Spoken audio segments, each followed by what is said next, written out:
వచ్చే నెల 13న జరగనున్న అసెంబ్లీ పార్లమెంట్ ఎన్నికల్లో సైకిల్ గాజు గ్లాసు గుర్తుకు ఓటేయాలని కాకినాడ సిటీ నియోజకవర్గ టీడీపీ ఉమ్మడి అభ్యర్థి వనమాడి కొండబాబు కోరారు. ఆ రెండు గుర్తులకు ఓటేస్తే అభివృద్ధి సంక్షేమం పక్కాగా అందుతుందన్నారు.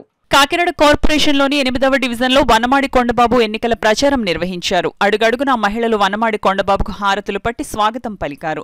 డివిజన్లోని కొత్త కాకినాడలో గల అమ్మవారి ఆలయంలోనూ, ఆంజనేయ స్వామి గుడిలోనూ స్వామివారిని, రామాలయంలో సీతారాముల స్వామివారిని వనమాడి కొండబాబు ఈ సందర్భంగా దర్శించుకున్నారు.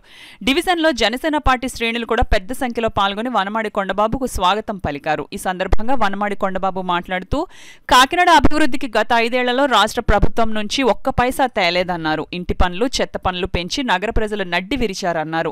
ఈ కార్యక్రమంలో టీడీపీ రాష్ట్ర కార్యనిర్వాహక కార్యదర్శి సుంకర పావని, సీకోటి అప్పలకొండ, ఎంఏ తాజుద్దీన్, ఎండి గౌస్, మమతా శ్రీనివాస్, చాపల ప్రశాంతి, శీలం శ్రీనివాస్, బడే సత్యారావు, చొక్కా బాబురావు, నూకరాజు తదితరులు పాల్గొన్నారు. అదేవిధంగా చూసుకున్నట్లయితే ఆ రోజు మంచినీళ్ళ కుళాయిలు ఉచితంగా వేసేవాడిని. ఇక్కడ ఈరోజు ఆ కుళాయిలు ఇంటి పన్ను పెంచేస్తారు, చెత్త పన్ను పెంచేస్తారు, ఈరోజు కరెంటు బిల్లు పెంచేస్తారు. పేదవాడికి భారం అయిపోయిందని చెప్పి చాలా తీవ్ర వ్యతిరేకత చెప్తున్నారు.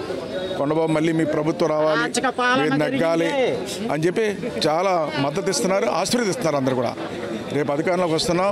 అధికారంలో వచ్చినంటే ఎక్కడైతే ఏదైతే పనులు అయిపోయా స్కూల్ను పూర్తి చేస్తాం. అదేవిధంగా చాలామంది ఇల్లు లేవని చెప్పారు, ఇల్లు ఇస్తాం. అదేవిధంగా ఇక్కడ ఈ ప్రాంతంలో గంజాయి, డ్రగ్స్ కూడా ఎక్కువ అమ్ముతున్నారని, గంజాయి అమ్మడం వల్ల పిల్లలు పాడైపోతున్నారని చెప్పారు. గంజాయి అరికడతాం, అన్ని అరికడతాం. ఇక్కడ ఎమ్మెల్యే చెప్పినా పట్టించుకోలేదని చాలా స్పష్టంగా చెప్తున్నారు వాళ్ళందరూ కూడా.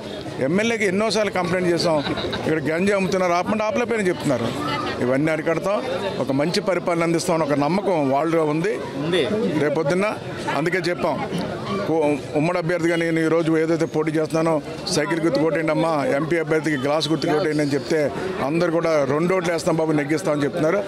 ఈరోజు ఏదైతే ఈ కాకినాడ నగరంలో 8వ డివిజన్ అన్ని ప్రాంతాలు కూడా సమస్యలన్నీ తెలుసుకుని సమస్యలు లేని కాకినాడకి తీర్చిదిద్దామని ఈ సందర్భంగా తెలియజేస్తాం.